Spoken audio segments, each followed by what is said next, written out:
All right, people, I'm pretty sure everyone has seen the viral video of Larry Elder getting kicked off of this podcast called Higher Learning. Well, according to that clip, they they, they more than they need more than just little higher learning. They need like ultimate learning, like ultra instinct learning, because that was a joke. So he got kicked off, and I didn't see like the full thing. So I don't want to just watch the clip. I want to watch the full thing in context. So here that is. Let's check it out. We have our first presidential candidate on higher learning. If that is still the status of who Larry Elder is, we'll talk of what Larry Elder is doing. We'll talk about that in a second. Larry Elder is joining us on. And like, not disclose. Like most of these clips, like when you see a clips, um, the interview usually starts off like cordial, like it's all nice and good, and then some shit happens. That's why you should just check out the whole video in context. So that's what we're gonna do today. On higher learning today. Larry, how are you, my man? I'm doing well. Thank you for having me. Thank you. Now, look, I expect that we're going to disagree on some things in this interview. So I wanted to start off with something I feel like the three of us can agree on. Okay, is that all three of us have a special love for Black people, for Black Americans, and so I just want you to talk about that. Why gotta be a special love for Black Americans? Why does that have to be special? Why can't it just be like, okay? And that's a weird question to ask a presidential candidate. Like we have a special love for this one specific group of Americans. Ah, if you're a candidate for the presidency, you should be like, no, I have a special love for all Americans or something like that. You shouldn't just be like, yeah, I agree. I have a special love for Black Americans because I'm Black. That makes you seem like that. It probably will throw some of your voter base off. It's just be like, you should just be like, keep it broad. Keep it broad is what I'm trying to say. For a second. Why do you love Black people? Well, I love people, and I Ah, want there you people go. Good to answer. be able to realize their God-given potential. And I think in the case of Black people, a lot of Black people are misled by so-called Black leadership. I think we need to raise our game. I think a lot of Black people mistakenly believe that we're being held back because of systemic racism, when in fact what's holding us back are things like lack of fathers in the home, poor urban schools because we don't have school choice, the lie that America remains systemically racist is also causing the cops to pull back. And as a result, we have more crime than we otherwise would have. So my goal is always to tell people that we're free, that people fought and died in order for us to be at this level where we are free. And we should take advantage of the freedoms that America has given us. And I think Black people need to do that. And that's one of the things that I feel very strongly about. My father. So that answer is pretty good. Like accountability. Accountability. That's basically what he just said. Accountability. That's all.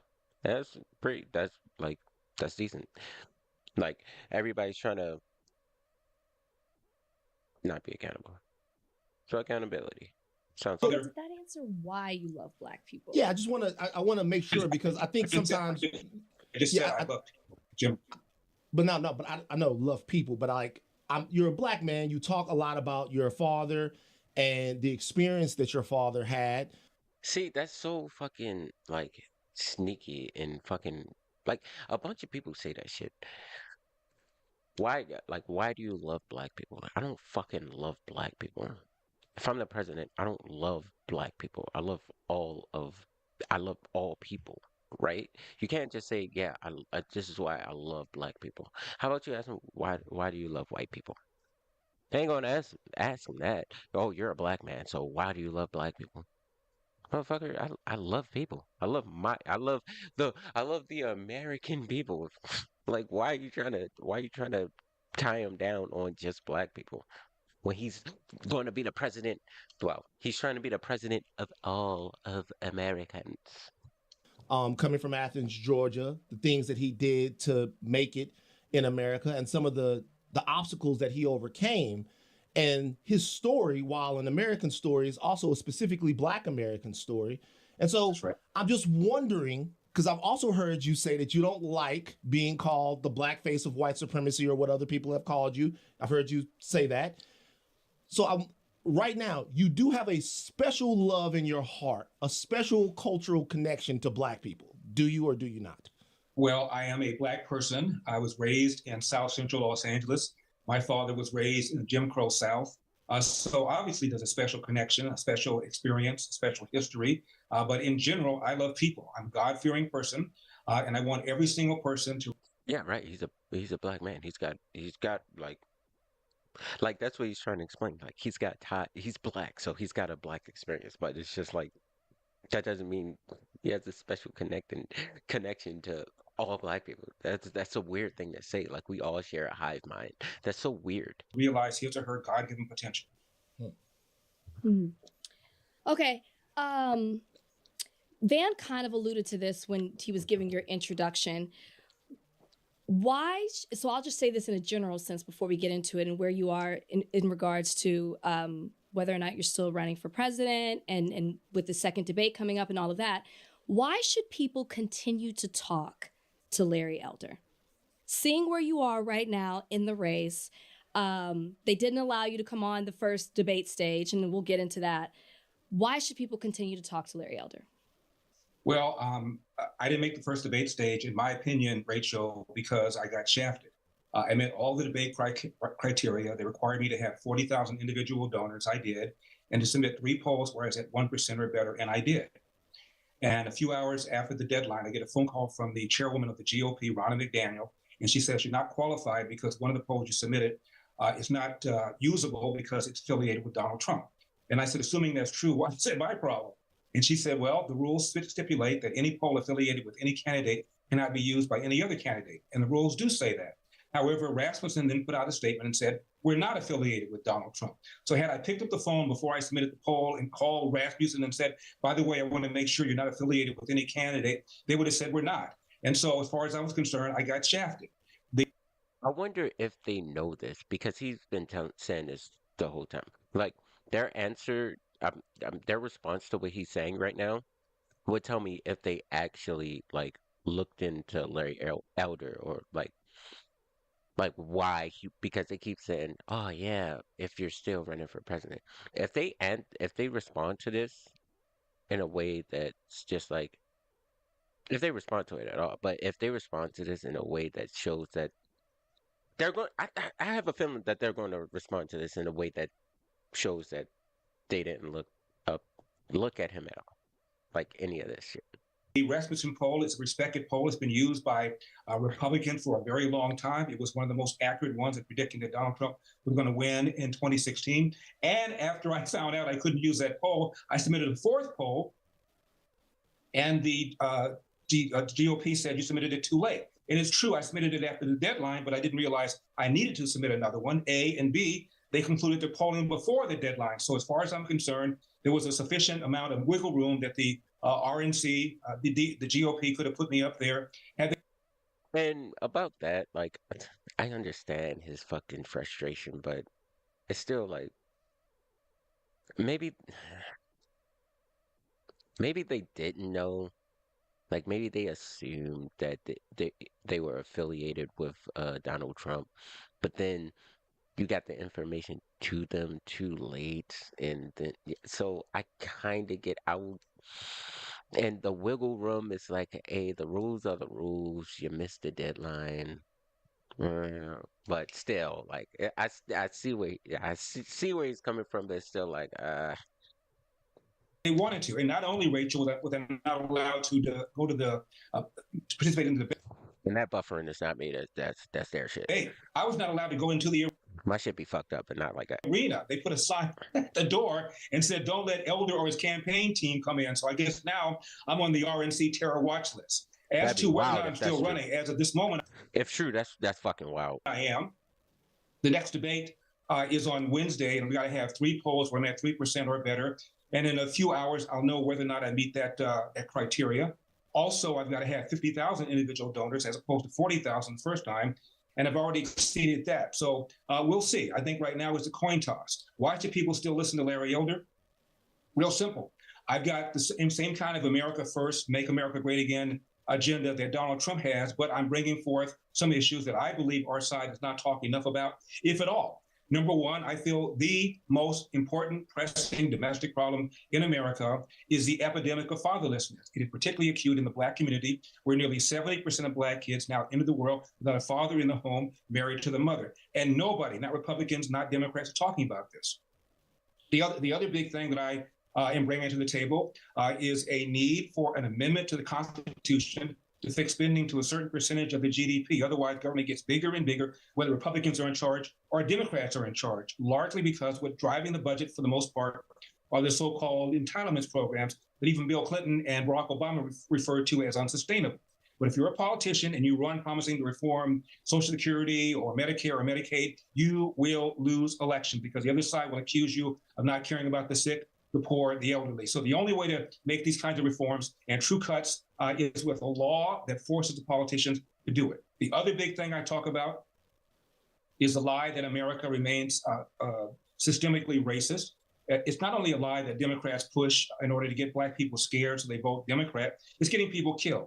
It's called the Ferguson effect or the George Floyd effect. And that's a phenomenon of cops pulling back in every major city. And as a result, there are thousands of people who are dead in the last 2 years who otherwise would not have been killed if the police had been doing their normal proactive policing. And finally, the issue that I'm bringing forth, I know Republicans support school choice, but I don't think they've made the case about how bad urban American K through 12 education is. For example, one city, Baltimore, there were 13 public high schools. Hey, Baltimore, what's up? That's where I'm from. We in there. You said Baltimore. In Baltimore, I kid you not, where 0% of the kids can do math at Never mind. I'm not from Baltimore. grade level.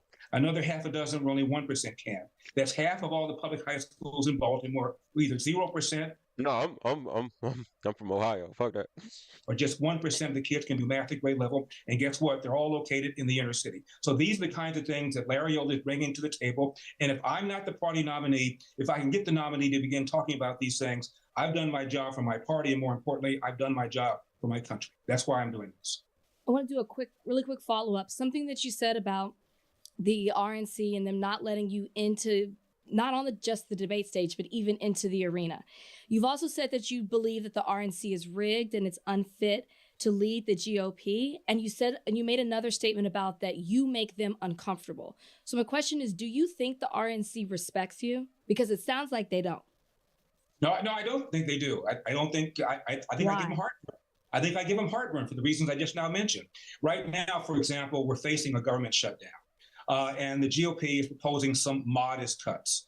They want to take a pocket knife to a problem that I believe requires a machete. That's why I alone am proposing an amendment to fix spending to a certain percentage of the GDP. I think that's a conversation. Yeah, I'm not sure, bro. Because do you think they fear Larry Elder more than they fear Donald Trump? Like, is Larry Elder that much of a wrench in the cog than Donald Trump or fucking Dinesh D'Souza? No, fuck, not Dinesh D'Souza. Vivek Ramaswamy, who's saying that he's gonna like require people to like take a test or something before they vote and shit. Like, I mean, like Larry Elder is trying to make some change, but Vivek is trying to make some wild ass changes, and he was on the debate stage. So That makes him feel uncomfortable. I also think it makes him feel uncomfortable about how blunt I am about how the Democrats manipulate Black people by playing the race card. For example, recently at Howard University, Joe Biden no, hold up. Vivek said like everybody said like, yeah, we gotta care about the dreamers, and like if it was illegal and they were born here, they're citizens, right? That's what a bunch of people in the Republican Party says, right? Vivek was like, no, fuck that. Like that's some change right there. Like Larry Elder, like his changes are like they're good, but it's just like, are they that wild that the RNC would be like so afraid of him and shit? gave a commencement address, and he said the number one threat to the homeland was white supremacy. Are you kidding me? according to the Anti-Defamation League that keeps track of how many people are killed every year by extremists, last year there were 25 people killed by extremists out of over 20,000 homicide victims. Now, you want to play that game, most murder is same-race murder. Most white people who are murdered by other whites. Most black people who are murdered by other blacks. However, every year there are about 750 interracial black-white homicides. 500 white people killed by blacks, 250 black people killed by whites, even though whites have a much bigger percentage of the population. Now, if Donald Trump cited those stats I just now gave you, went to a college, gave a commencement exercise, and said the number one threat to the homeland is black supremacy, you and I would denounce him as a race-hustling demagogue and should denounce him as a race-hustling demagogue. But Biden says it, nobody says a word. A few weeks ago, a racist white man murdered 3 black people in Jacksonville, Florida. And Biden made a statement about it, as you would expect him to do so. However, about 2 or 3 months ago, a black man got a gun, went up to a white man he didn't know in Tulsa, Oklahoma, shot him in the back of the head, went to another part of Tulsa, Oklahoma, saw another white guy, pulled out the gun, shot him in the back of the head, killed them both, and admitted he did it because they were white. No, that shit happens all the time. Like, there's a bunch of fucking black racists, black nationalists, and shit like that just keep, like, they kill, like, it's a legit racist murder, right? But you never hear about it. You only hear about the black on white. I mean, the white on black. And it's the media, bro. Like, a bunch of, like, black people just think, a bunch of people just think that white people just killing black people all over the place. And it's just not happening. It's just not true. Biden didn't say one word about that. Even though when he made the comment about Jacksonville, he said silence in the face of that kind of hatred makes you complicit. Well, Biden was silent when the black man executed 2 white men in Tulsa, Oklahoma. Does that make him complicit? I have said that. I've tweeted this. To my knowledge, nobody else in the GOP said it or even talked about it. And I'm making very, I think, pointed comments about the way the Democrats play the race card that I think makes the Republican Party feel uncomfortable. So your long answer to your question is, do I feel respected? No, I don't. Long ass answer. We'll come to some of our disagreements about some of the things that you're saying right now in a second. But before we get to that, I want to stay on you as a candidate for president. What do you feel about your message? What do you feel about your message, should I say, that isn't resonating with GOP voters? Because I'm looking at polling and you're polling below 1%, right? In a lot of the aggregate polls that I see. Is it a possibility that what's turning people off about Larry Elder and the GOP is that whether or not you're talking about it in the correct way or not, that you're talking too much about black people? You're talking about fatherlessness, and you're talking about that epidemic as it exists in Black America. You're talking about schools and how that's affecting Black America. You're talking about all of these things. While a lot of people feel like you're denigrating black people, there's also a possibility that you're talking too much about black people, and therefore the party that you represent and the power base that you represent is uninterested in what it is that you're saying. And if it's not that, why isn't Larry Elder's message resonating with GOP voters? Is that a question? I'm asking you, yeah. Why isn't what about your message? Wait, what about his message isn't resonating with GOP voters? Message isn't resonating with GOP. Like, he's not a GOP voter. I'm pretty sure. And most of these people vote because, most people vote for people who they see all the time. People don't see Larry Elder, like, all the fucking time, unless you're online and shit. And a lot of people aren't online like that. Like, I know about Larry Elder because I watch, like, his videos and shit. But it's not like his message wouldn't resonate. I bet his message would resonate if he got on the debate stage. Like, he'd probably gain a bunch of supporters. Like, wait, he had 40,000 support. What do you mean not resonating? What the fuck is this man talking about? What the fuck is he talking about? That's a dumbass question. Why aren't you resonating with voters? The fuck? Shut up. Voters. Well, there are a number of ways to respond to that. The first thing is there's a guy in the race who's dominating the race. He's dominating everybody, including Larry Elder and Will Hurd and Asa Hutchinson and everybody else who's in the race, including Ron DeSantis. His name is Donald Trump. Donald Trump is the 10,000-pound elephant in the room. He's box office. He's a rock star. And he is overwhelmingly dominating this race. So there are other people who have lower numbers than I have who are not talking about the same kind of issues that I'm talking about. So the real reason why I'm so behind and why Ron DeSantis is so behind and the others are so behind is because of a gentleman named Donald Trump that a lot of the base respects. Yeah, and I said that before. Like Donald Trump has like he had one. He was already president, and then a lot of people feel like that the presidency was stolen from him. So a lot of people just want to stick with Donald Trump because they think that the presidency was stolen from him.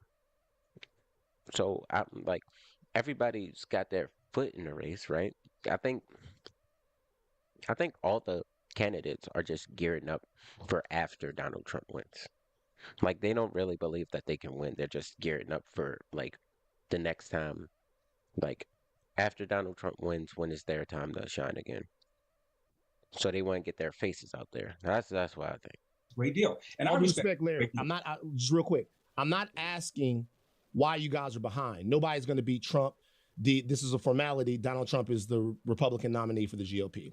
I'm talking about the lack of support for you in particular.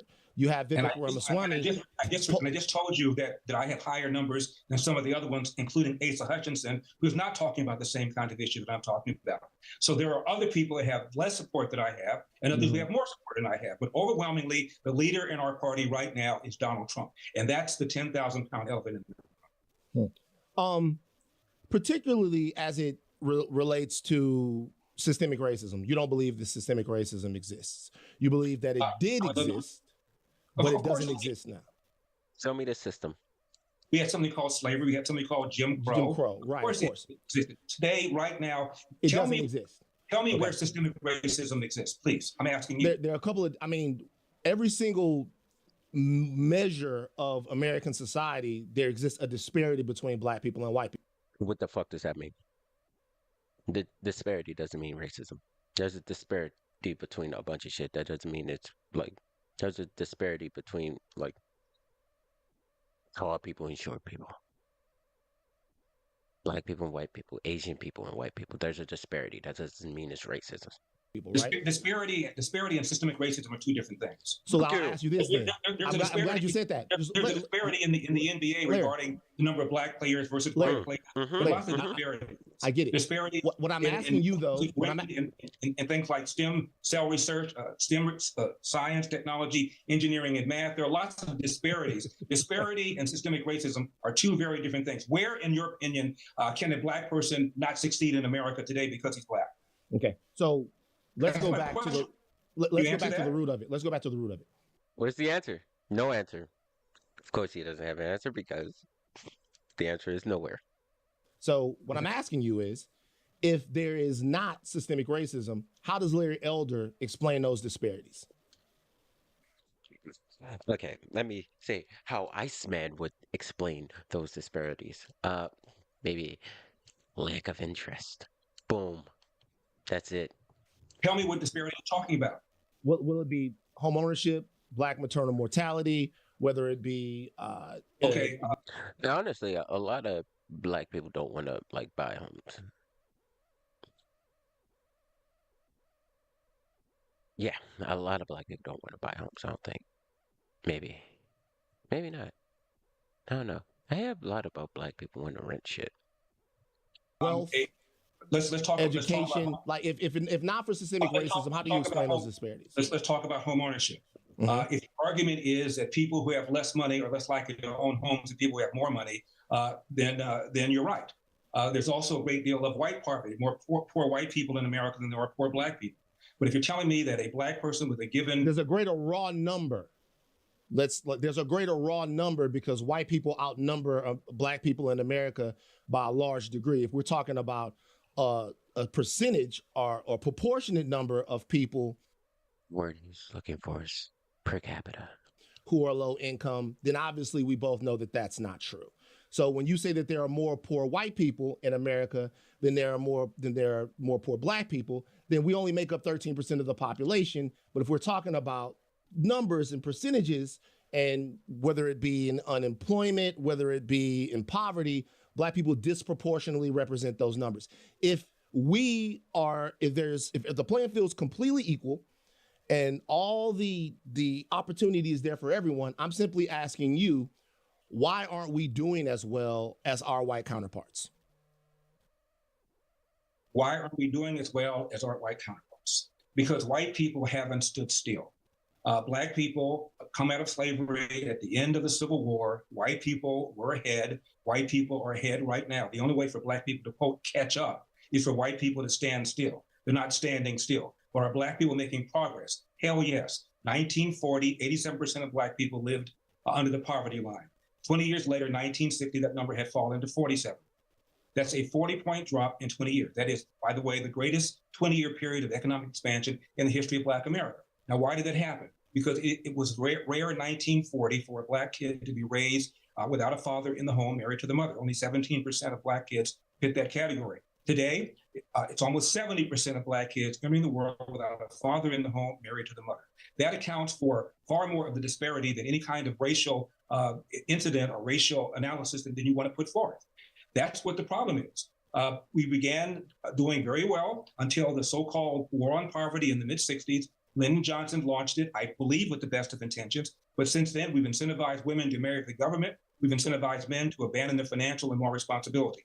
Numbers of Black people entering the world without a father in the home has now been almost triple from what it was in the mid-60s. And by the way, it's also true among white households. It's almost tripled since it was in the mid-60s. You give people an incentive to behave in a certain kind of way where they become dependent upon government, you're going to have more of that kind of behavior. So the policies that many people have pursued have hurt Black people in the last several generations. Larry, according to that example that you just gave about white people not staying still and Black people having to basically catch up, if that's the case, according to your example, we'll never catch up. Well, collectively, probably not. But individually, can individuals do well? Of course. If you go to school, don't have a kid before you're 20 years old, get married first, get a job. Excuse me? No, go ahead, finish. She's not understanding what he's saying. And it makes sense. I get what, like, her perspective is like, oh, well, the Black people will never catch up because of racism. No, it's just because we came here later. We had to go through slavery. I mean, from where we started at, we're doing way better. That's Larry's perspective. From where we were at, we're doing much better. And we're not like, and he's saying white people not standing still, so we can't catch up to someone who's not standing still. Like if everyone's moving forward, but we started like a little bit behind, we'll always be behind. We'll always be a little bit behind. Just like any fucking immigrant that comes over here, they'll always be behind like everyone else that was here before, every other immigrant that was here before them. They'll be a little bit behind, but we're catching up. That's just how it's going to be. We're listening. Nothing's stopping us from getting ahead. And he said individuals, like, yeah, individuals can get ahead, but like collectively, like the raw numbers, will, like Black people will be behind. Is there a problem? No. Just keep going. No, Larry, we're going. listening to you. Go for it. Get your shit off. According to the Brookings Institution, which is a left-wing think tank, they've got something, a millennial success sequence. Finish school, don't have a kid before you're 20, get married first, get a job, keep a job, don't quit it till you get another job, avoid the criminal justice system, you will not be poor. If you don't follow that formula, there's a very good chance you will be poor. Why is that so shocking, Rachel? No, she's not. I don't think she's shocked. Larry, I know you want to fight. No, she's shocked. She's shocked, and she wants to fight. But like for us, like we're because listen. No, you don't know. I want to fight. Larry, brother, hey, we all brothers. Like I hate when people do this bullshit. Like you can, like he can clearly see her. He can see her expressions. He heard her be like, and all that shit. Now you're like, oh, we don't want to fight. No, dude. Look at your fucking co-host or whoever she is. I don't know if that's her co-host, his co-host. But yeah, just look at what she's doing, bro. The fuck you mean she don't want to fight? She ain't find no problems. What he said. her visual expression showed it. Like, what the fuck you talking about? Question you perceiving it as Right, right. right, right. But we're But just trying to understand you. So okay, cool. So we disagree about some of the numbers and the things that you've thrown out. Okay, number one. what number do you disagree with? What have I So said that you I think? disagree with the fact. I disagree with the fact that the Democrats or Lyndon B. Johnson said, "Hey, we're going to incentivize poverty," and black people just went, "We don't want our families anymore." It's that the dude, I'm not sure. Correct me if I'm wrong, but isn't that was that the dude that said I'll have these niggas voting Democrat for the next 100 years or some shit? Is that guy? And not only do I disagree, Is that what I said? He said. well, what I you said, said, what, hold, I hold said on. with the best of intentions. With the Lyndon best of Johnson intentions, won right? what we call With a the war on with the poverty. with the best of intentions, he tried to help. Oh, all right, that's not him. That's not who I was thinking about. I don't know who said that. Let me know who actually said that in the comments. And then we said, okay, well, since the government's going to be our dad, then we don't want our dads in the homes anymore. We don't want a family anymore. I disagree with that. Okay. Oh, And You can disagree with that, but like that's not what they fucking actually said. But like, there's no shock to black people that we were like, hey, let's get the dad out because in order for me to get to Section 8, in order for me to get these food stamps, you can't be living with me. In order for people to get Section 8, you can't have like a stable household. So people, a lot of people just be like, yo, get out of here for now. I mean, like they still be sneaking them in sometimes, but that's how it is. so this is what I I believe. said, did I say black people don't want a family? But you're insinuating. What I said But- was we gave disincentives. I know, Disincentives but for families. Larry, but Same Larry, disincentive, the same disincentive that whites have followed as well. I know, but when I'm, Mhm. but Larry, what I'm That's saying what I is, said.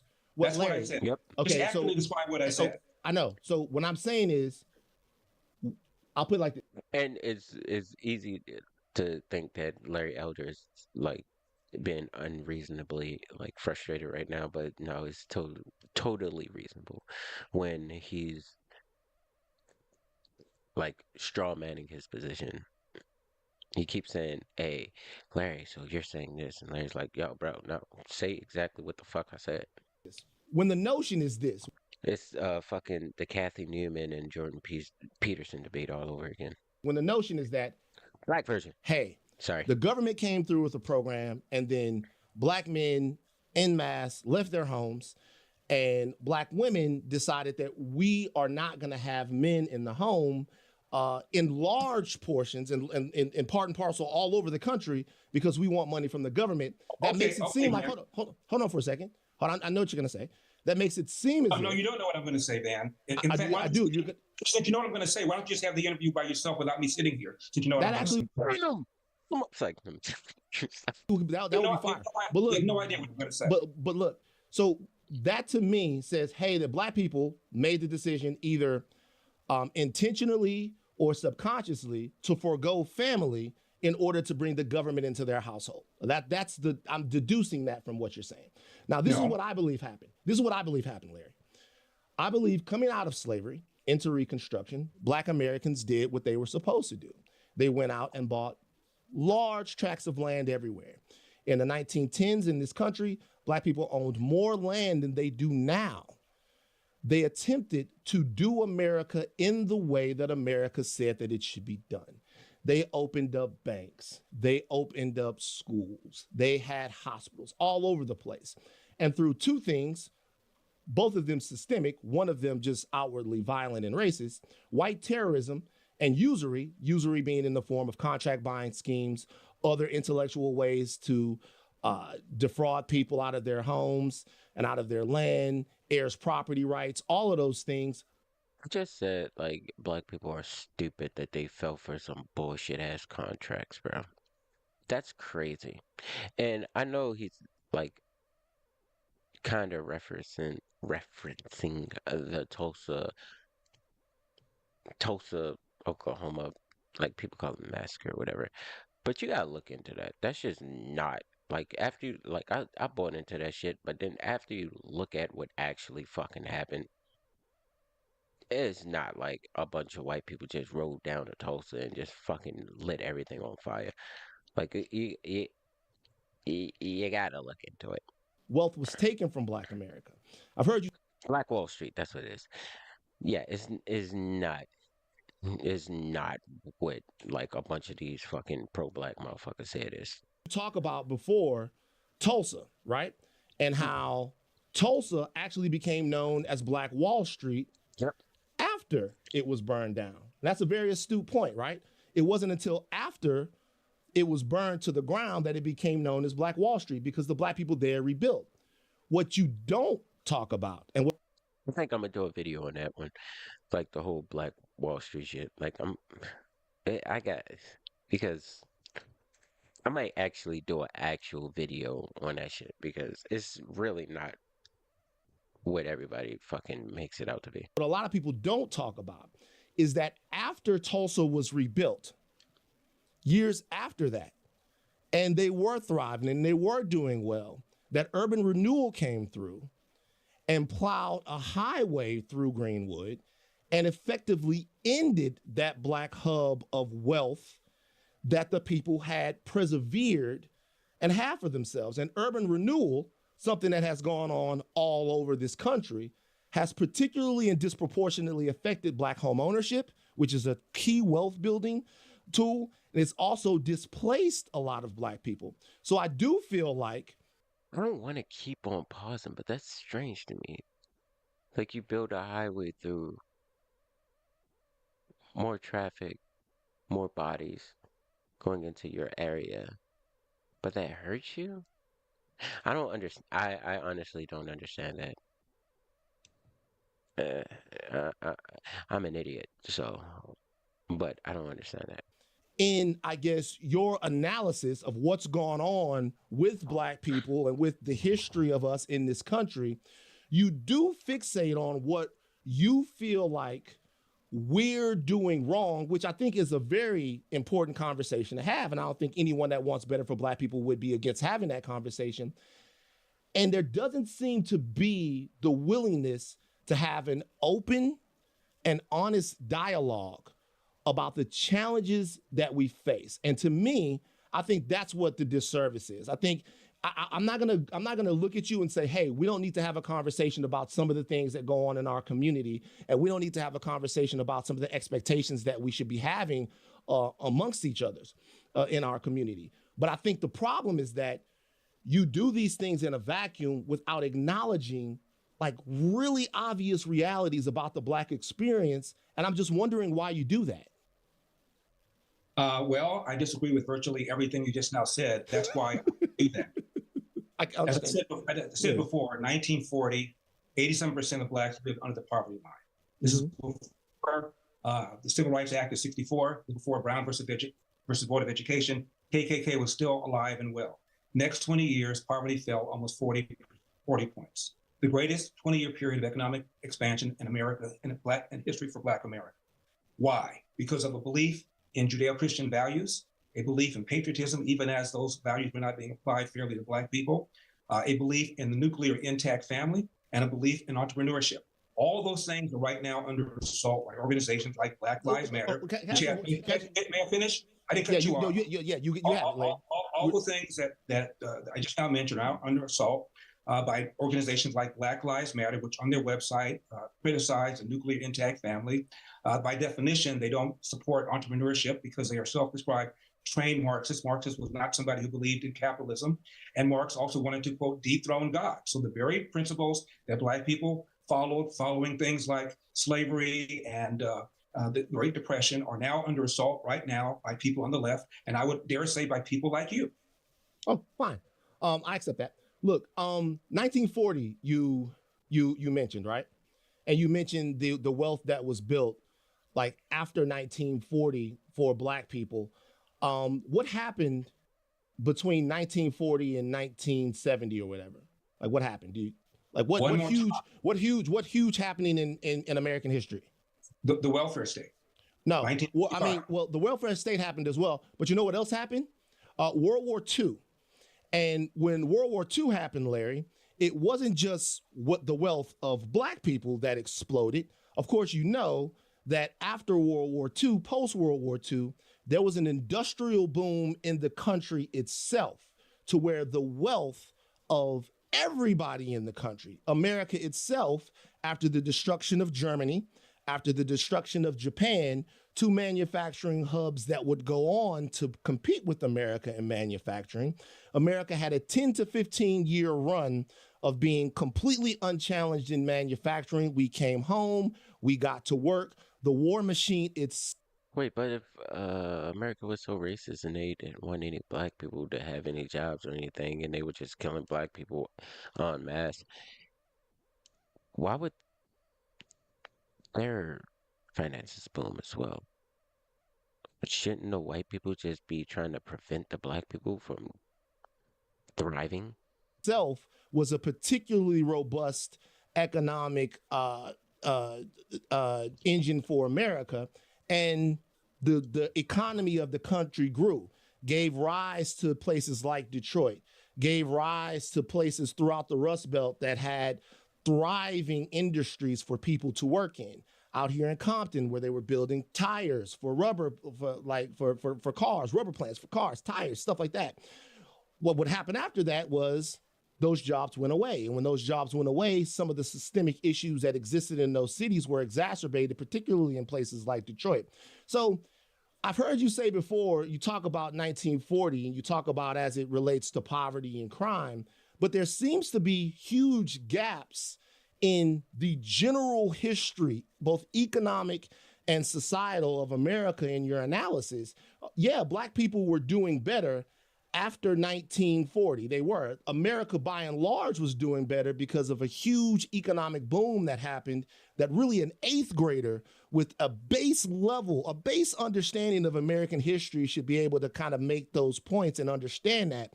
What I'm asking you is the disparities in education, the disparities in economics, the disparities in all of those things that exist for Black people, like standard of life, quality of life, environmental access, access to food, access to all of these things. Larry, access to banking. Access to banking, when you talk about the decimation of Black banks, when we talk about all of these things, I'm wondering, is America possibly not playing the same game with us that it is with everybody else? Or is your answer to that entire glob of inequity basically that niggas ain't shit? What?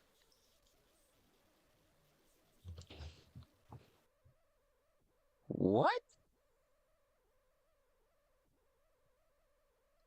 Bro, you can see by look at his face. That's the face of a man that's done. Larry Elder's like, fuck that I even come on this fucking podcast for, bro. Like all of that. Like all of that could have been like a good argument. Larry could have went back and forth on it. And then like at the end you just had to say, Larry Elder, so why are you saying that niggas ain't shit? Like what, bro? Really, Van? That's your question? I'm asking you, my friend. I'm asking you. You're Fucking goofy ass nigga, bro. Like what the fuck is this man laughing for? He's laughing because he's acting like a fucking female, just wanna fucking get a nigga triggered and shit. The fuck, what are you laughing for? talking about these things, and you're Nigga trying to have a like a good conversation. And both of the, well, at first she like making fucking eyes, and you can hear her making fucking small ass fucking ticks and shit with her fucking mouth. And then this nigga says, "Oh, how does that come to niggas ain't shit?" They ain't say that once, bro. Like, he's fucking. and you're leaving such gigantic gaps in the actual, to You me, said you just the now said structural history of America. So how do you explain the land loss, Larry? Black people did exactly what Larry Elder wanted them to do. Black people, they went, they bought land, they owned land, they had this land all over the place. Once again, you guys, this is all up and down in any book, any text that you want to read will tell you about this. How did we lose all the land? We just no, like no, not. what? Intermission. I'll be right back. Oh my God. I'm not trying to be like Hassan. I ain't gonna make it play.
Sorry.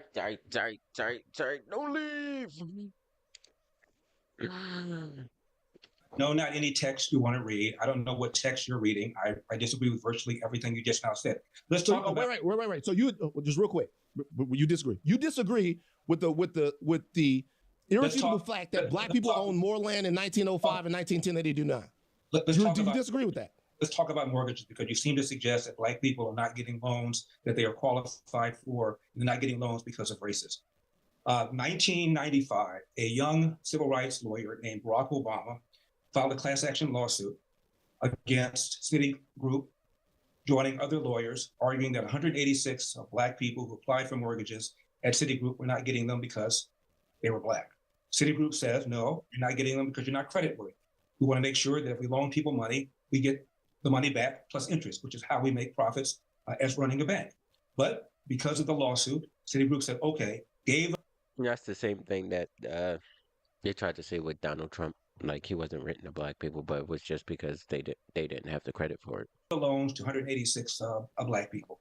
Fast forward several years later, virtually every single one of them failed to keep his or her home because they were not able to make the payments, which shows you that they were not being discriminated against. Their credit score and record was not sufficient to qualify them for a mortgage. So it didn't help them. In fact, it made them worse off. It is simply not true that creditworthy black borrowers are being denied loans just because they're black. It is simply flat out not true. It is widely believed, but it's not true. Well, hey man, keep it 100. My credit was shit. I finally got my shit up, and I'm about to get my own house. Let's go. I'm black. According to the Brookings Institute that you cited earlier on, it actually is true. Because right here, when I'm looking at it in plain black and white, it says that credit worthiness, like there's studies on this, actual studies all over the place. Once again, it takes very, the Washington Post did a study. I have a study right now from the Brookings Institute, and it says, even in instances right here, this is their study. I can send it to you, Larry. There's nothing I'm telling you right now that I can't make available to you.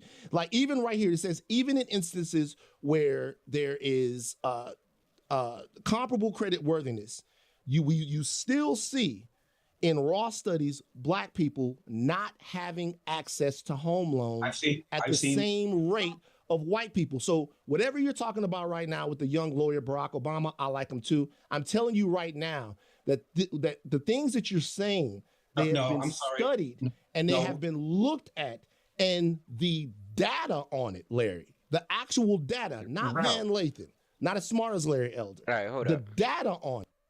I just looked this up. But this is a okay credit score, right? Average black American credit score is a 677, right? Average white American credit score is a 734. That's crazy, bro. Asians got a 745 on average. God damn. We need to get our credit up, black people. I'm just saying, yo. Hey, hey, I ain't gonna lie, my mom, I'm trying to get to my mom's level. She got her shit is like, her shit is crazy. Like refutes what you're saying. And what I'm asking you is, if there's data right here, this is from Brookings Institute right now. It's on my computer. I've heard this spiel before. Like, so I'm looking at it right now. If you would tell me that Brookings says something, hey Van, you believe them, they're left leaning. Fine, you use it. I'm looking at it right now. Why won't you believe this? Like, what is it about the allegiance to your narrative? What is it about the allegiance to your narrative that stops you from wanting to look at facts as they are directly in your face? I don't understand. I suggest you read work by Walter Williams, read works by Thomas Sowell. What makes you think I haven't read Sowell? What makes you think I haven't read him? Well, my man Killer Mike, shout out to Killer Mike. My man Killer Mike got me on Thomas Sowell. What makes you think I haven't read it? Well, apparently you don't believe what he's saying, because he's saying the opposite of what you're just now saying. Which is not true. I've read books, but I don't think it's a Bible. If you look at community banks, those that are owned by black people in the community, they are more likely to turn down people who apply for loans than the non-community banks. So why would that be the case? You know why? It's because they're not properly capitalized. They're not properly capitalized. So community bank. Okay, they can't afford to take a risk on somebody who's not. I'm gonna pull a Larry Elder on you. Hold on. I'm gonna pull a Larry Elder on you. I'm gonna answer the. Let me answer the question. I really want to know what he's talking about. Like, I'm trying to look it up. Like, even with credit worthiness, they're still being denied. I can't find it, but it's not like he cited it anywhere either. So, fuck. Yeah, I don't think that's true. Question. I can't say I don't think it's true because I don't know. But he says he's looking at it. But a lot of people, they say they look at studies when they read the title of a study and then just be like Noah Simpson. Noah Sampson does that shit a lot too.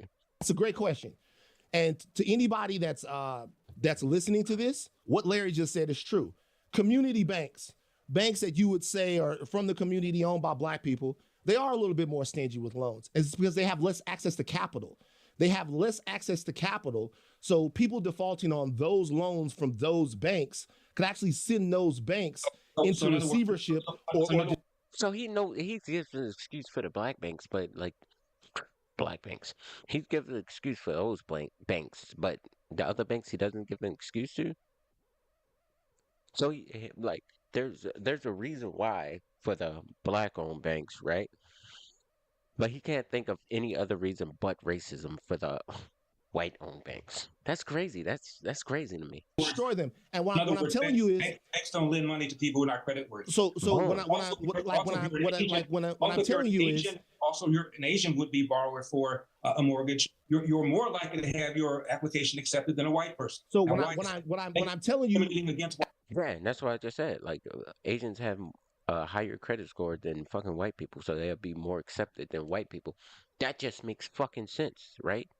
You got 677 with black people in their credit. You got what did I say, 720? Oh, I forgot what the fuck I said for white people, and you got a 748 for Asians. Of course, Asians would be accepted more. It just makes sense. And I don't want to cut racial out of this, so I'm sorry. But what I'm telling you right now is even the fact that black banks, which by the way have been destroyed over the past 40 or 50 years when we're apparently accumulating all of this wealth, you're going down from like a minuscule amount of black banks now. So what I'm telling you right now is, Larry, even the fact that those banks have less access to capital, even the fact that those banks have less access to capital is another function of the disparities in wealth between black people and white people. I'm going to stop now. I'm going to let Rachel jump in. Rachel. Wait, what was it that you're about to say? Because I guess I get a little... Go ahead, Larry. I was going to say they haven't been destroyed. It's that people have been able to get loans from other banks. And so therefore the need for a so-called community bank is less. Larry, get yourself a fucking headset, all right? Get a headset, get a fucking mic, okay? and less as we go forward. Well, real quick. There's a need for community banks, and let me tell you what that need is. The need for community banks has to do more than loans, right? When you look at Black people in terms of some of the financial hardships that they have, some of the unique challenges that they face, access to banking is important, right? So if you don't have the internet, right, or you don't have money to get Black people don't have the internet. I'm not saying they don't have the internet, Larry. The employment rate ban for a married Black man is the same as employment Larry. for a white person. Larry, that's a very Larry, important thing. I'm not saying Black people don't have the internet. What I'm telling you is that the unemployment rate for a married Black man is the same as the unemployment rate for the average white person. I don't know if that has to do with what we're talking. But when I'm telling you is just listen real quick. Just listen. I'm saying that I'm not saying Black people don't have the internet. What I'm saying is there are huge swaths of places like, shout out to, I mean, even people like Lindsey Graham and Tim Scott in South Carolina realize that there are people in rural areas and semi-rural areas, places like Moncks Corner, places like that didn't have access to internet. Another way that I know this, Larry, is because there's more white poverty than there is Black. Okay, cool. Another way that I know this is when the schools closed because of COVID, right? I worked with HBCUs, and one of the largest issues that you had during that time is whether or not kids could get their schoolwork done because they didn't have access to internet other than what they were getting at school.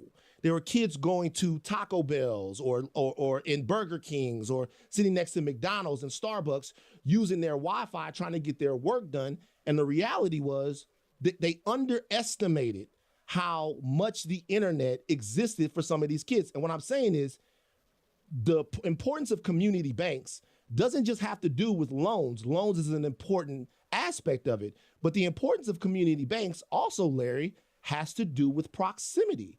Having a bank in your community at a place that you can readily get to with people who understand you. And what I'm saying is when you're not capitalized, when you don't have those places nearby, when those places are filled with check cashing joints that are pernicious, that offer all kinds of crazy interest rates, when those places are filled. Don't go to check cashing joints, bro. That's just, he's right. Them motherfuckers are fucking criminals. Don't do that. Cash a check, go to the bank that your check is written out. And you know what I'm saying? Don't go to check cash, please. It's stupid. Filled with payday loan joints. What you do is you take Black people and you put them in a situation when you take Black people and you put them in a situation when you talk about people who are unbanked to where they're now behind the 8 ball financially because they don't have access to the same services. All of these things are realities. I'm not saying, Larry, that what you're saying has no merit. I'm saying that you are, for some reason, choosing to only dip your toe into the issues that face Black America and then turn around with the narrative that pleases white American power. And I'm wondering why you're doing it. I'm getting a headache, man. Can I say something? Thank you. One more time. Black people are not victims anymore. It is now 2023. We never were. Get an education, finish high school, don't have a kid before you're 20 years old, get married first, get a job, keep a job, don't quit it till you get another job, avoid the criminal justice system. You will not be poor.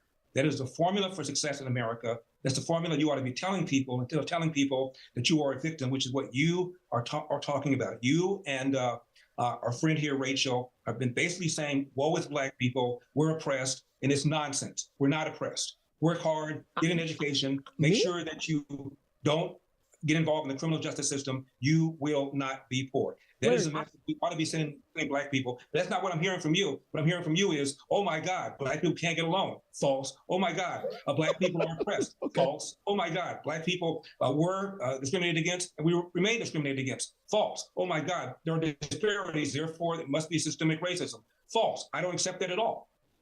I think, Larry, what becomes frustrating is that there seems to, and I think this is what Van is saying, that you don't accept challenges or like the reality of what's happening in 2023. You say the systemic racism existed at a time, but you act as if, But wait, I'll let you talk. You act as if it does.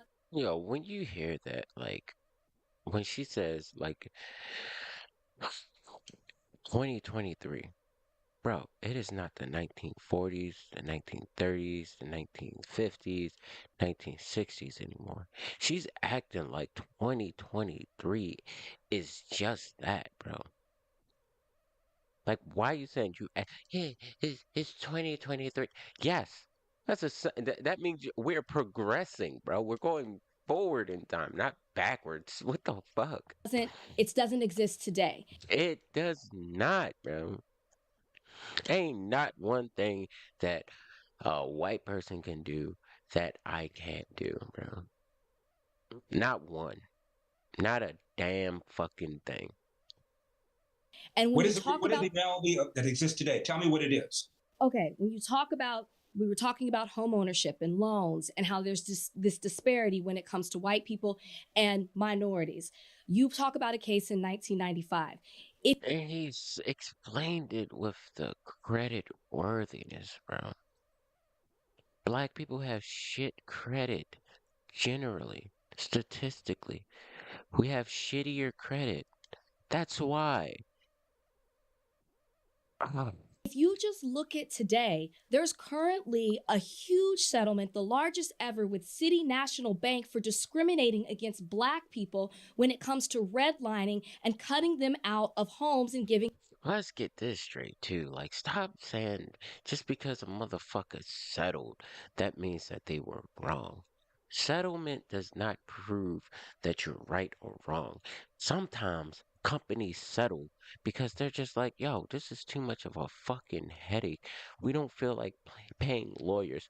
Paying lawyers and going to court back and forth, it'd be more expensive than paying this motherfucker $2 million or some shit like that.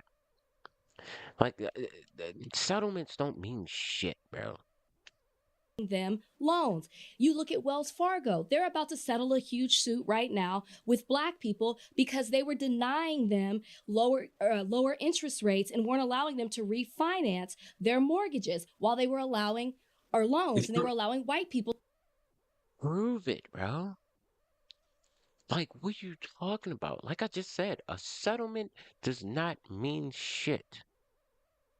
If you wanted to, like, if these people who who brought up the lawsuit, they really wanted to prove that these banks are racist, they would not go for a settlement at all. They would take that shit to court. Take it all the way to the court. You want me to settle? Fuck that. I'm not settling.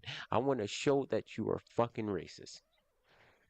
Banks just be like, yo, here's a couple mil, bro. There you go. Just drop in a bucket. What the fuck ever.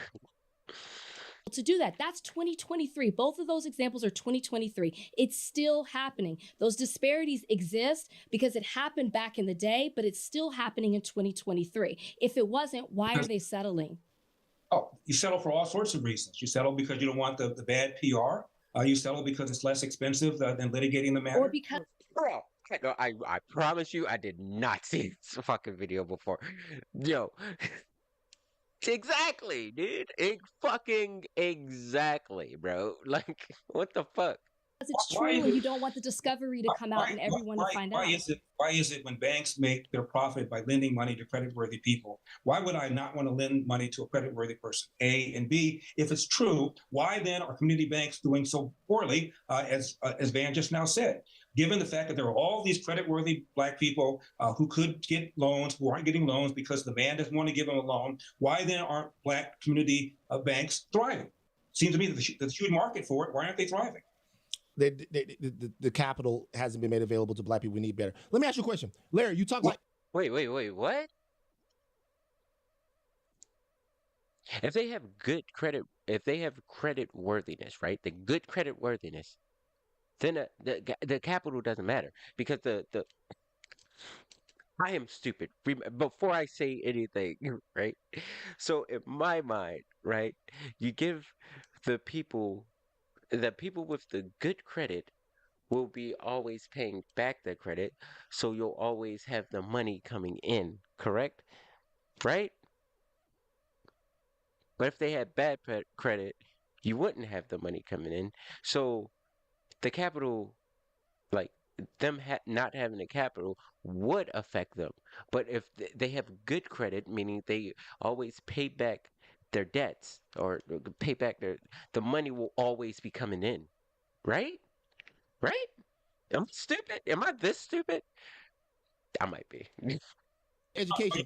You didn't answer my Larry, No, you didn't answer my question. You didn't Larry, have an answer for it, so like, keep moving on. Larry, you got it. You got it. So It's not- score it's one not- for you, Larry. Let me ask you a question. I'm still thinking about this. Wait, hold up. All right, I might be fucking retarded. I might genuinely be retarded, right? Okay, so in my mind, I'm thinking it like this, right?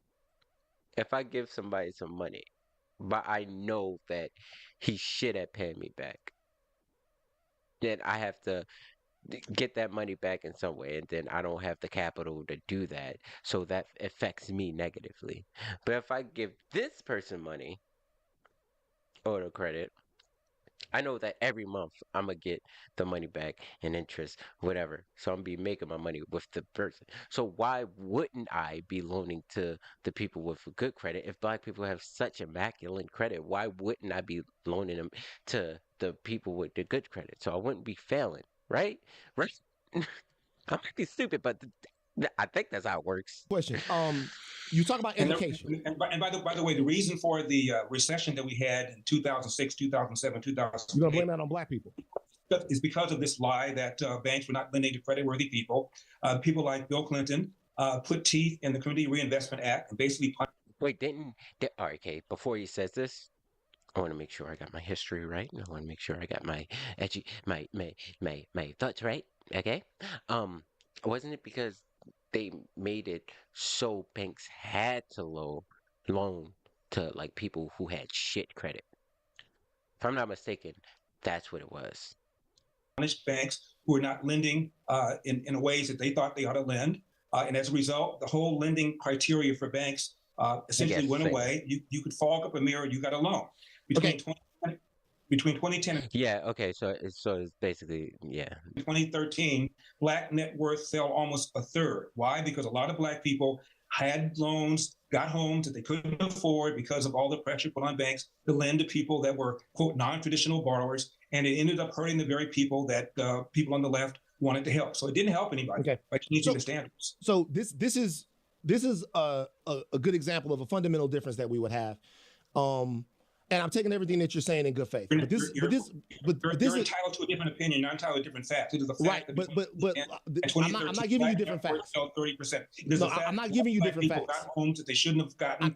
Wouldn't have gotten had their criteria not changed. It is a fact that black people. All of America was responsible for the financial crisis. But listen, That's true, bro. Like people who shouldn't have got that shit got it, and that's why it's fucked up, right? if you ask me, So therefore, that's it. but look, Larry, let me finish. Larry, this is important. Larry, this is important. This is Something important. called the Commission on the Financial Crisis. I urge you to I ain't gonna lie though, Larry Elder has been saying, "Hey, let me talk," but he's been talking like majority of the time. read the report and read the ones that were filed by Republicans. Larry, and they talk about Larry, how this is important. all because of these social reasons, and it hurt the very people that black people. Larry, this is important. This is important. And speaking of that, I think it'd be annoying on the debate stage if like he was actually on the debate stage and he acted like this, like kept talking even though the like moderator was like, "Hey, well, we gotta move on. We got." That shit's always annoying to me, like in any of those debates. So I think it'd be annoying on the debate stage if he acted like this. This is important because this. I think what I said was important too. It is. I receive it, Larry. But what I would say is this: I'm sure you did. I do. I've heard. But by the way, just to be honest with you, like I understand the point of view that people want to say. I understand the point of view that people say that risky borrowers and non-traditional customers were responsible for the financial crisis. I understand that. I've heard that point of view. I look at that a different way. I look at that as uh, predatory practices, CDOs, uh, rating systems, and playing with actual money that began in the 70s, right? That and then persisted on throughout until the 90s. Being able to mortgage-backed securities and how you take a mortgage-backed security and then put that out there to make that in a way. Okay, You don't want to hear this. Hold on, wait, hold on. You don't want to hear this. The reason why you don't want to hear this is because you. I feel like sometimes. Hold on. No, I the feel like reason why I sometimes. don't want to hear it is because it's not true. I feel like sometimes on the right, you guys want it both ways. You say that it's both that the strength of America is in the average ordinary American and their earning, but also when America fails, it's not because people who want to buy houses were told that they could buy houses by people who knew that they couldn't buy them, number one, and then number two, played with money in a way to create a new form of security so that they can then go trade it on the market, right? And make untold sums of money. That on top of the regulatory capture that existed when those same people at Goldman Sachs and all of those other places who have been put in charge of the Treasury, who had so much influence over the Fed, then turn around and bailed out all of their friends and left the American people that you say and the Republicans say are the lifeblood of this country, left them holding the bag, right? And then left them holding the bag, and then you want to come around and say it wasn't the system of credit ratings and the bogus credit ratings. I mean, people lost their entire pensions in that. People lost all of their money in that. It's not Kenneth Lay and Enron from before. It's not all of those other people. It is the American who wanted to buy a home and was told that they could buy a home by greedy banks and funds and all of those. It's their fault. And then not only is it not their fault, it's the Black Americans' fault. We can agree to disagree there because I want to ask you one more thing. We can agree to disagree. Agree to disagree. Was that a question? No, it was a response. I didn't we can agree to disagree, Larry. Larry, I want to agree to disagree. We have to be able to do that as two people who love Black people. Okay, so I'm going to ask you something else. No. I want to say no. I'm asking your listeners to read the Financial Crisis Inquiry Commission. Read both the majority report and the minority report. Okay. And that explains the minority report exactly what happened. And what you guys got that? Okay. What Van just now said is pure, unadulterated. It's absolutely true, guys. But that's okay. A difference of opinion. That's okay. So Van said it's true, must be true. You brought up, because Larry said it's true.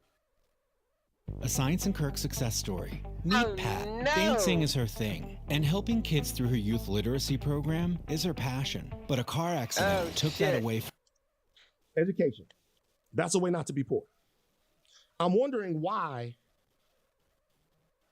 high school educated whites make more than college educated Blacks. You have to be specific. If you're asking me, what I'm asking you, if you compare Apple, there could be a lot of reasons. There could be like some college educated Blacks go into like stupid ass fields, like fucking. They probably went to college for like fucking, I don't know, fucking psychology or some stupid shit like that, or like they could have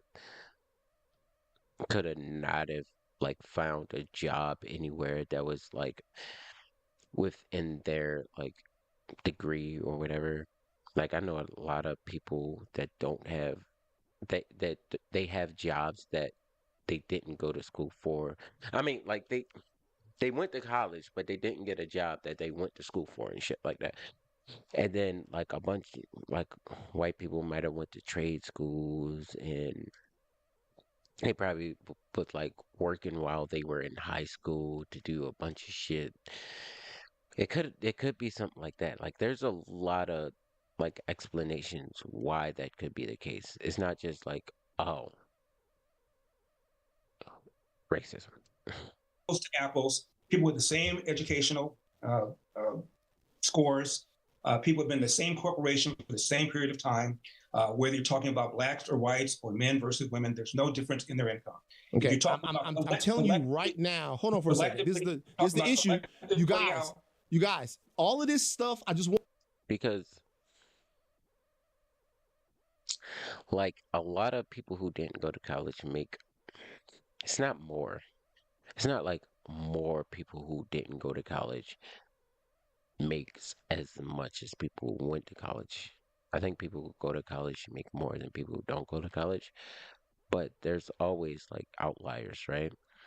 I don't think the gap is that far off for people who didn't go to college and people who did go to college with their wealth. I don't think it's too far off. want everyone listening to the sound of my voice to know this is not Van Lathan that's telling you this. This is literally the Department of Labor that keeps track on these statistics. Department of Labor says the opposite households that are led by high school educated whites who do not. All right, keep listening. I'm gonna keep listening too, but I'm about to look this up. I have bachelor degrees, out earn, have more wealth and income than households that are run by college educated blacks that have a bachelor's degree. I'm asking Larry Elder why that is. I'm responding. Larry Elder's responding if Van will allow Larry Elder to respond. The Labor Department says the opposite of what you just now said. If you compare apples to apples, people with the same kind of educational background have not left the office, have not taken time out in order, for example, to have children the way women do. You compare apples to apples, there's no difference in the income of point A and point B. Sorry, it's just not true.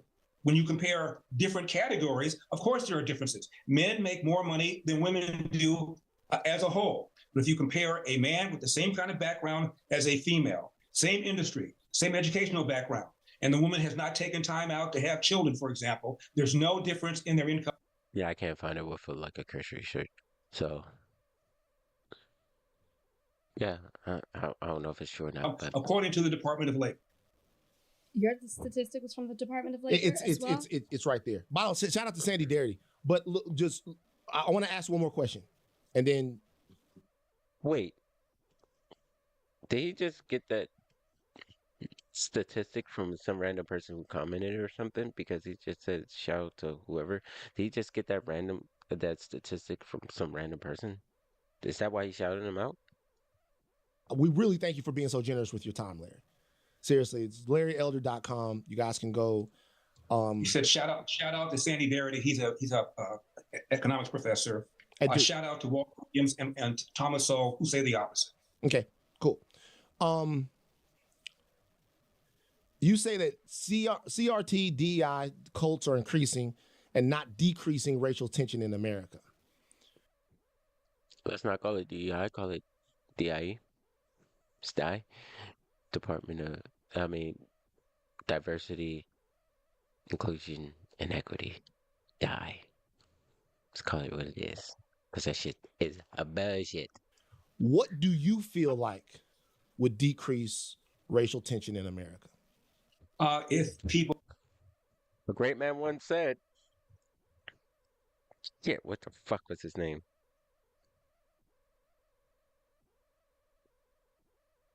Fuck, why? Like, every time you think about, like, you got something in your head, think about it, it's right there, and then it's just not gone. Whatever. Great man once said, stop talking about it. I'll stop referring you to a white man. You stop referring to me as a black man. People recognize that they're not victims. They're not entitled to things like reparation because of things that happened to other people, didn't happen to them. If people like Barack Obama, when he got elected, had followed through on what I think people thought he was going to follow through on, which was to be a healer as opposed to somebody who picked up the race card and played the race card time and time again during the 8 years he was president. For example, when Barack Obama ran, he was in the primary. He was being interviewed on 60 Minutes. And Steve Kroft, the correspondent, asked him, Senator, if you don't win, will it be because of race? And Senator Obama said, no, if I don't win, it will be because I've not articulated a vision that the American people can embrace. Before he became president, he gave a speech. Damn Morgan Freeman. At a historical black church. And he said that the Moses generation, referring to the generation of MLK, has, quote, gotten us 90% of the way there, close quote. He said, my generation, the Joshua generation, has to get us an additional 10%, which I thought was accurate. He fast forward, becomes president, and he says racism is in America's DNA. He says that if I had a son... It's a fact. Racism in America is older than America. That's a fact. He said if I had a son, he looked like Trayvon. He said the Cambridge police acted stupidly. He embraced Black Lives Matter. His Attorney General, Eric Holder, called voter ID an example of pernicious racism. He had Al Sharpton, one of the biggest race hustlers in America, in the White House over 70 times, so that when he left office, both blacks and whites thought race relations got worse. When he entered office, blacks and whites thought race relations would get better. He played the race card time and time and time again and made things worse. And as a result, a lot of Black people are behaving like victims rather than victors, which is what we really are. Okay. Last thing I'll say, just real quick. There's another interview that I remember before an election, and it was from, you love Donald Trump, I'm assuming. And so you big fan of Donald Trump. And Donald Trump, during an interview, was asked about David Duke. We talk about presidents and interviews that they did before they were president. Now, Larry, I know that you and I both know because we're smart. Can you finish your point? He was asked about David Duke, meaning what? He was asked about the fact that he was asked about the fact that David Duke supported him. Okay, that David Duke said that he supported Donald Trump, and Donald Trump. Hold on, real quick. When we talk about race, rejected his support. Remember that? Okay. No. By the way, the imperial plan in California. See what you're doing? Bro, you're so anxious to defend Donald Trump. You won't even let me finish. Donald Trump was asked about David Duke, and what Donald Trump says, I don't know him. I don't know who that is. That's right. So therefore what? Motherfucker, we know that Donald Trump knows who David Duke is. Larry,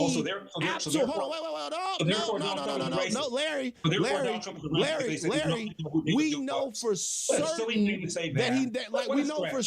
that Donald Trump knows who David Duke is. We know for certain because Donald Trump has insulted. Well, stop. Donald Trump was the best one in history. Stop. Hold on. Wait a second. Larry should just shut the fuck up right now so he can hear what this nigga about to say, and then if he responds, just nail him on the wall after that. Let him say, give your opponent enough rope to hang themselves, okay? Do that. Then respond, get your fucking time. Larry, we know for certain that he knows who he is because he has this. Hold on, wait, Larry, let me finish. Larry, let me finish. Larry, it's a whole Calvin Candy situation here. Let me finish. We know for certain because he had a ridiculous thing to say. We had dissed David. He had dissed David Duke in the past. He had insulted him. We know. Wait, Larry, just let me finish. Larry, please. Larry. So the peg you're hanging your Donald Trump as a racist hat on is the one time I'm not saying, Larry. Bro, Larry, you gotta let the man speak, bro. That's what I'm saying. I like Larry Elder, but sometimes I watch a lot of his debates and shit. He need to just shut the fuck up sometimes and just let his opponent just hang himself. Okay. Probably has a sheet in the Oval Office, right? Larry. What a silly thing to say, man. That's all you got? Larry, I'm asking. Larry, you talked about. But you're not asking me anything. You're making a diatribe against Donald Trump. I'm not making a diatribe. Therefore, I'm a bad guy because I support Donald Trump. Larry, you can support whoever you want. Larry, I couldn't care less. What I'm telling you right now is that you said you talked about what you felt like Barack Obama could have done to stem the racial tide and calm some of the racial animus that exists in America. All right.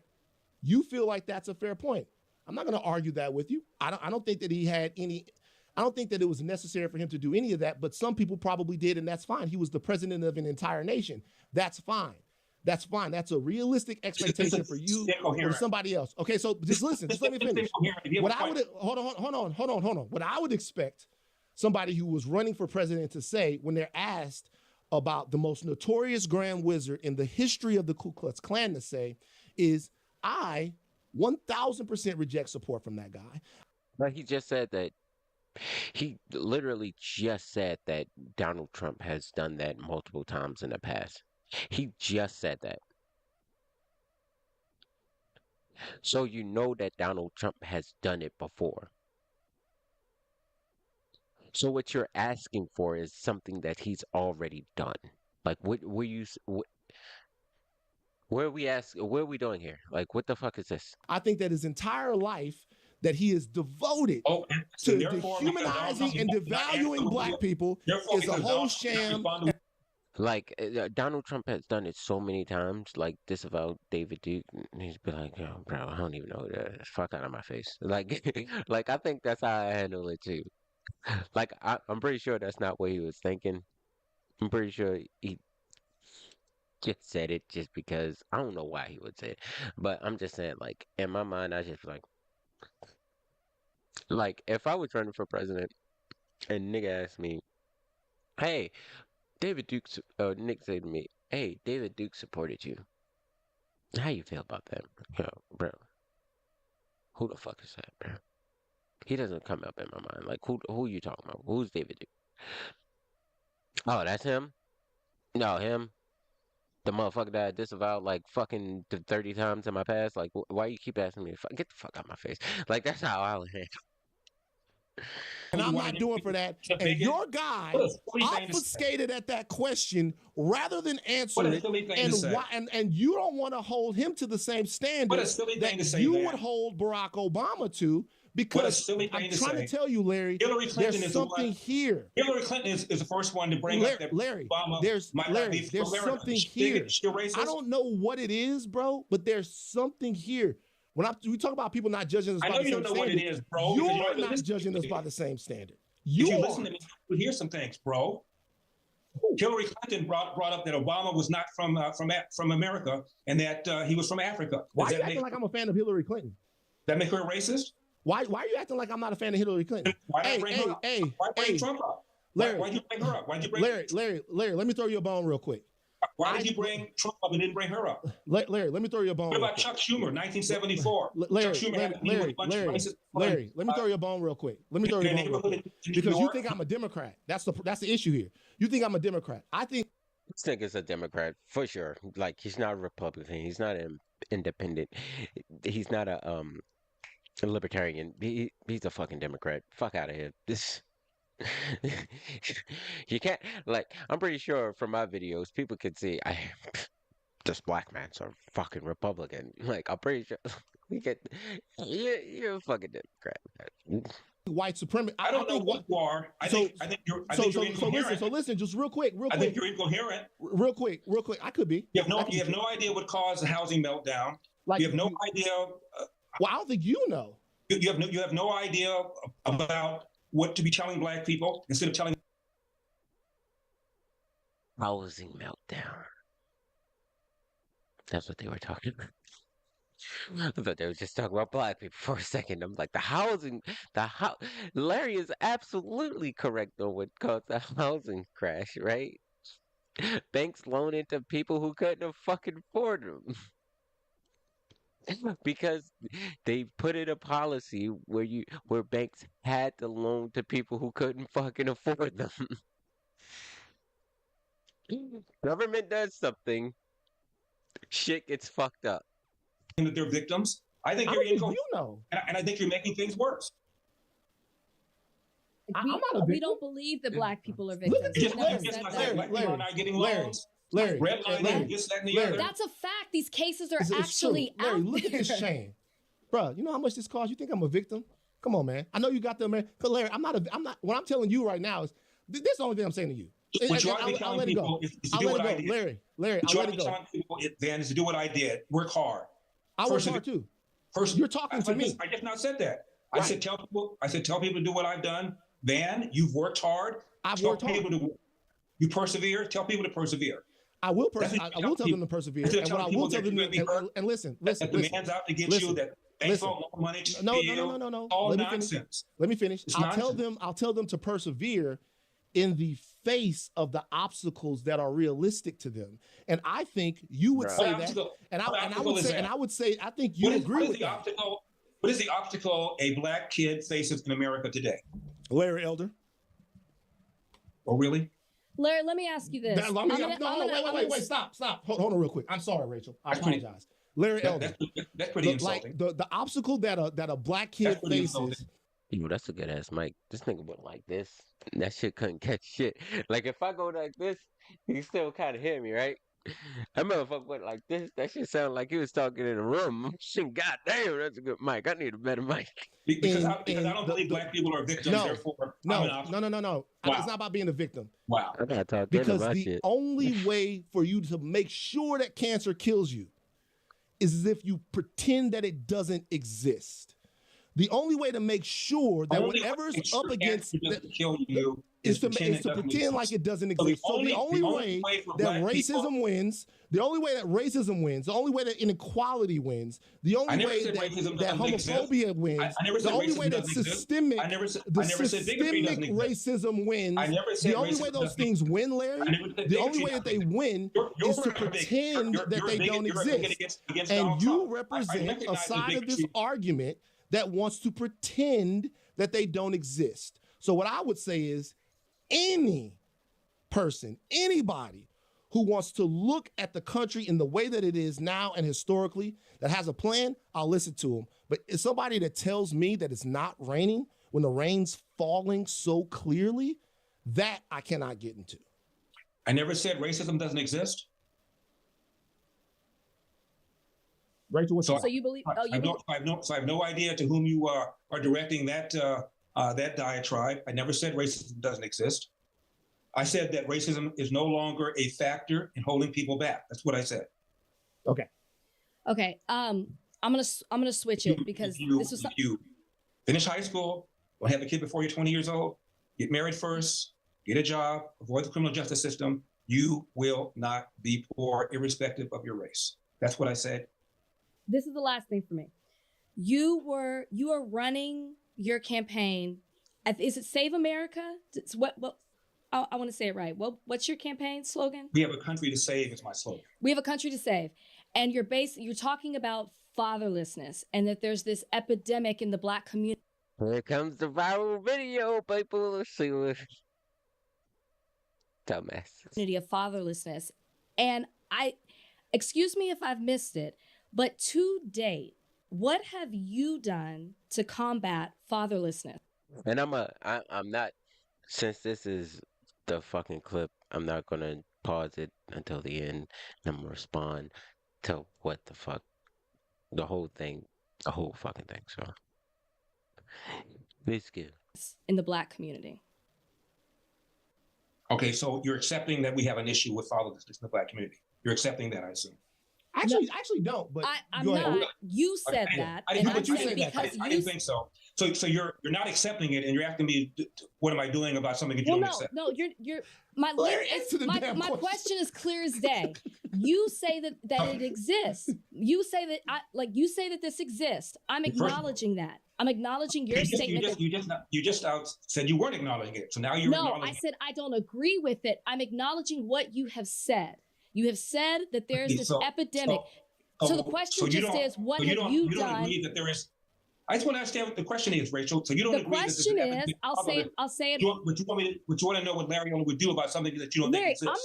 I'm not going back. I'm asking you a very clear question, not even long-winded.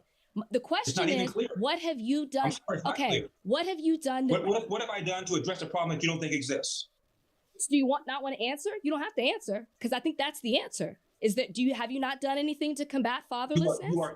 You just now acknowledged, in your opinion, that what I just now said isn't even a problem. It's and now you're asking me, what have you done? Have you done anything? Address a problem that you don't think is a problem. Larry, we gotta go. Larry, hold on. I'll take that as a no. Yeah, I'll take that as a no. Gotta go. That's not a simple question. Larry, tell him where to go. LarryElder.com. No, we gotta go, Larry. You don't like we can't do that now. You gotta at least. That's the woman in the house. You gotta at least. I'm not. And now you want me to do to answer what Larry, it's your campaign, Larry. Larry, this is your campaign. Your campaign is about fatherlessness. I'm asking you I'm giving you the floor to talk about how you have combat fatherlessness because you say it is such an issue in this country and you don't want to answer the question. I'm happy to answer the question, provided that you acknowledge that there is a problem. Larry, get the fuck out of here. Like that's Larry Elder, guys. LarryElder.com. He's got a lot of other things. He actually says a couple of things on here I will say that I do agree with. So Rachel, you're ending this interview not agreeing that there is an epidemic of fatherlessness, but you're upset with me for not addressing a problem that you does not think exists, correct? Okay. You can put it back on me, Larry. That's fine. Everybody can see you did not answer the question. So I'm happy. No, you did not acknowledge that there is even a problem, and you want me to ask how I would address a problem that you don't even think exists. Okay, Larry, we've been disagreeing this entire podcast, and you've been answering the questions that have been given to you. Let me tell you why I say what I said, because I think you're taking my answer and attributing it to racial. But this is what I said. Like, according to the CDC, 58% of black fathers live with one or more of their children, and even a larger majority, 72.7% of black fathers talk with their children about things that happened that day several times a week or more. Real quick, just so people know this. Black fathers, hold on, wait. Real quick. Black fathers, 70% were more likely to have bathed, dressed, diapered, or helped their children use the toilet every day compared with white and Hispanic fathers. I'm not saying that we don't need to address fatherlessness. What I am saying is whether or not rather than have a holistic conversation about the changing dynamic of the American family in totality and how it looks, sometimes black men get demonized by right-wing talking points, acting like they don't love their children. I'm never ever gonna like have a disagreement. Pause it right there, bro. That is not a right-wing talking point. That's a black woman talking point that says that black men don't take care of their fucking kids. That's a black woman thing, period. That does not come from right wing. That comes from black mothers. Let's not get it twisted, bro. And it's past the fucking clip portion, which he's responding to it. I ain't know that, so it's good to watch the whole fucking thing. Like if you see a viral clip, make sure you watch the whole fucking thing, right? But the dumbass, like, picture this, right? I got a bottle right here. Boom. Beer bottle. Boom. Me, I don't think the bottle exists. Right? But I'm asking you, the audience, what have you done to this non-existent bottle to fill it back up with some pristine beer? The bottle doesn't exist to me. So what have you done to fill this non-existent bottle up? What do you think your answer would be? Like, if you gave a true answer, your answer could be, yeah, I just poured some in the bottle. Right. You could have been like, hey, I just poured some more beer in. And then I'll be like, the bottle doesn't exist, though. So that solution that you just proposed, it doesn't help anything because the bottle doesn't exist. That's what Larry's trying to get at. Larry's trying to say, yo, unless you acknowledge that there is a problem, I cannot, any solution that I propose to you does not fucking matter because you do not think there is a fucking problem. Like, why don't you get that? Why can't you see what the fuck he's trying to say? Fucking stupid. With someone who wants to talk about the importance of fathers. Larry, let me finish, Larry. I've heard you talk about your father. I've heard the way that you revere your father, and I connect with you on that. I lost my father 2 years ago. He was my hero. He was a small business owner, Baton Rouge, Louisiana, owned TNT Construction, a subcontracting company. He went out and we're in a city in Louisiana, in the South, that's dominated by white contractors, made a living for his family every single day, taught me his business, taught me the value of hard work, taught me the value of responsibility, of protecting your family, taught me the how to stand in my truth when I'm talking to someone. I revere my father. I wish everybody had one just like him. Once again, I am looking at this problem in the way that I feel it actually exists. We can actually, we can, hold on. I don't want you to respond to me. Let me know when I can respond. I don't want you to respond to me. I want you to respond. You don't want me to respond to what you just now said? Larry, I don't get to respond to it? I want you to respond to the question that my co-host asked you. I am going to respond. Thank you. Don't talk to me. Talk to Rachel. It's Rachel's question. I'm talking to both of you. A young black man, aged 10 to 43, is 13 times more likely to be murdered than a young white man, same demo. The number one cause of preventable death for a young white man, 19 years and under, is accidents, like car accidents, or drownings, or drug overdoses. The number one cause for death, preventable death, for a young black man, 19 years and younger, is homicide, almost always at the hands of another 19-year-old black man and under. Blacks account for 60% of the homicides, the shootings, and the robberies in America. Now, I'm sure that neither of you is prepared to say that black people are genetically inclined to commit more crime. And if you're not going to say that, and I hope you're not, then if it isn't fatherlessness, if it isn't the absence of a father, married to the mother in the home, please tell me what it is that causes these stats. Would you like me to answer that question? I will answer it right now. The question. So I answer that question. I'll answer that question. What influences any group of people, not black people, not white people, not our Hispanic brothers and sisters, be they Afro-Latino or white identifying Hispanics, what influences crime, destitution, and violence in any community is poverty. Lack of access to life-affirming structures. Is family a part of that? Okay. Out loud, man. Well, can I finish? You asked me to answer it. Larry, we gotta go. Far more racist. Larry, was far higher. We gotta go. Are you gonna answer before we go? Right, to respond to that, like, I hate when people say it's poverty causes crime. That is not true.